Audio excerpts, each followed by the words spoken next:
Have you ever been absolutely certain about a memory, only to discover that it never happened?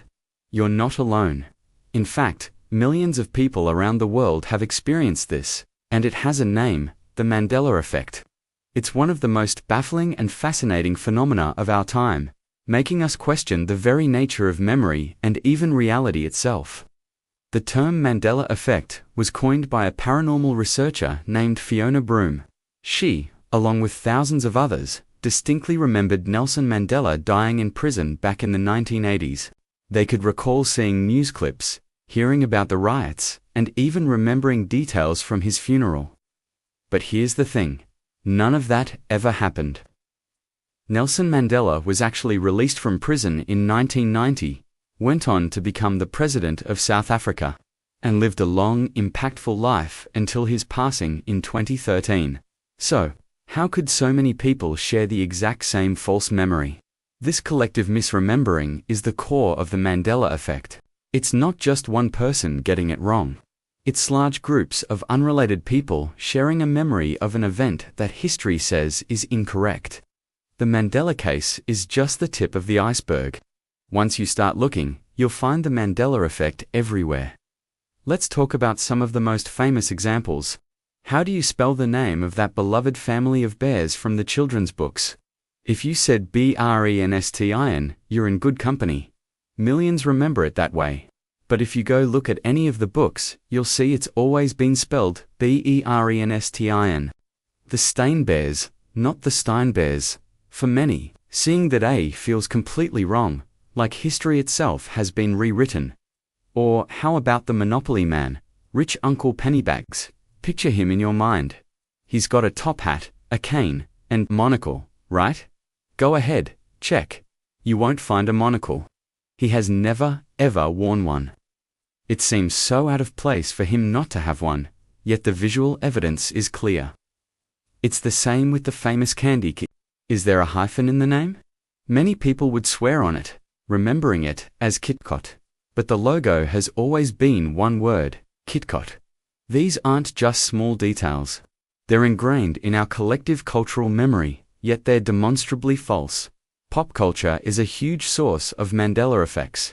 Let's take one of the most iconic lines in movie history, from Star Wars: The Empire Strikes Back.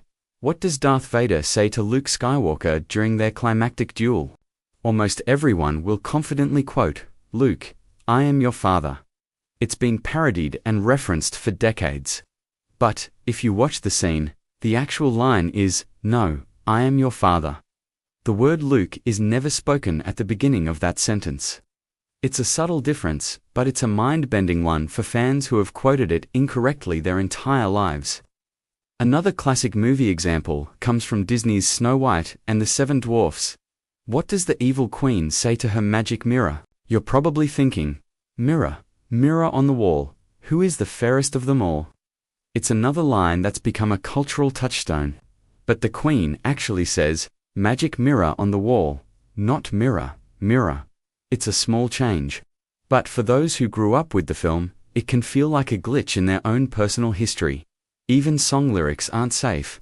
Think of the legendary Queen song, "We Are the Champions." How does it end? Many people remember Freddie Mercury belting out the final line, ... of the world. At the very end of the song. It feels like the natural, powerful conclusion. But if you listen to the original studio recording, the song fades out after "We Are the Champions." That final, "of the world," isn't there. It's often added in live performances, which might explain some of the confusion. But the version most of us have heard countless times on the radio is missing that iconic ending we all remember. So, what on earth is going on here? Why are so many of us sharing these identical, incorrect memories? Well, there are a few leading theories, ranging from the scientific to the downright strange. The most mainstream explanation comes from psychology and neuroscience. It's called confabulation, which is essentially the brain's tendency to create false memories without any intention to deceive. Our memories aren't like video recordings that we can play back perfectly. They're more like reconstructions.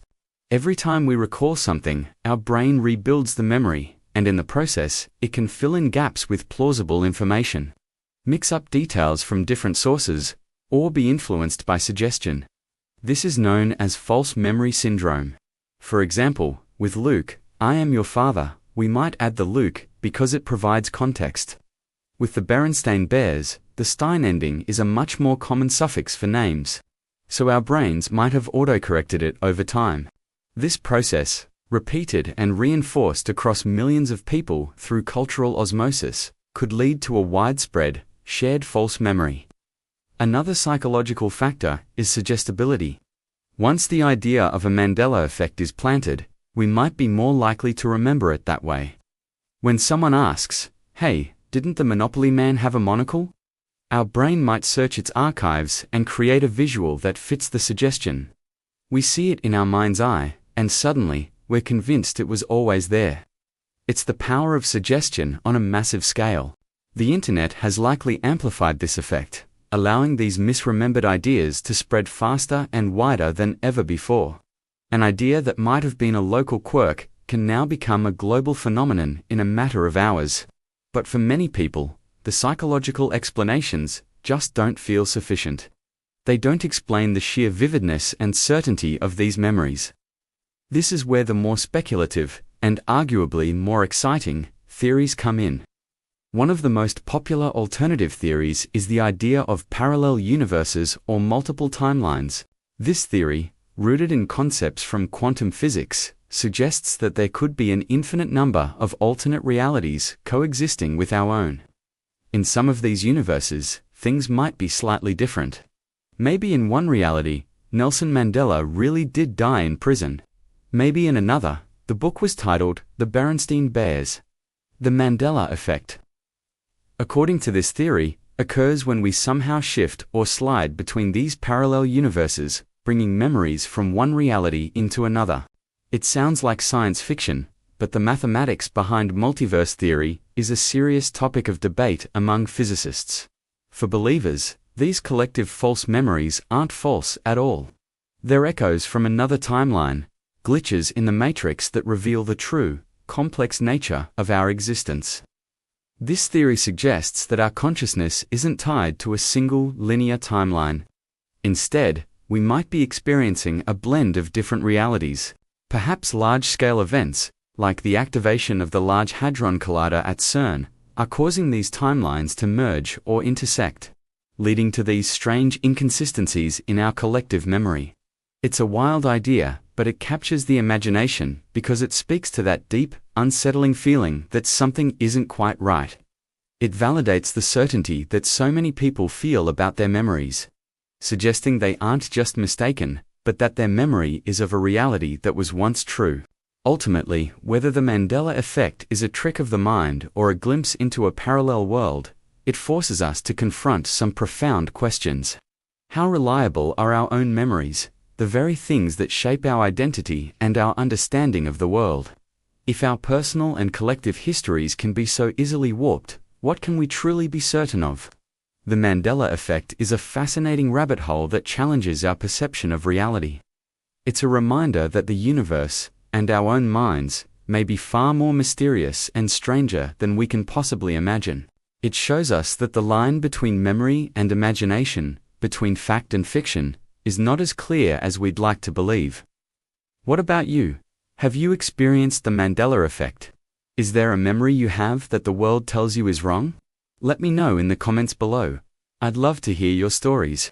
Thank you so much for joining me on this journey down the rabbit hole. If you enjoyed this exploration of the strange and unexplained, don't forget to hit that like button and subscribe for more content that will make you question everything. Until next time, stay curious.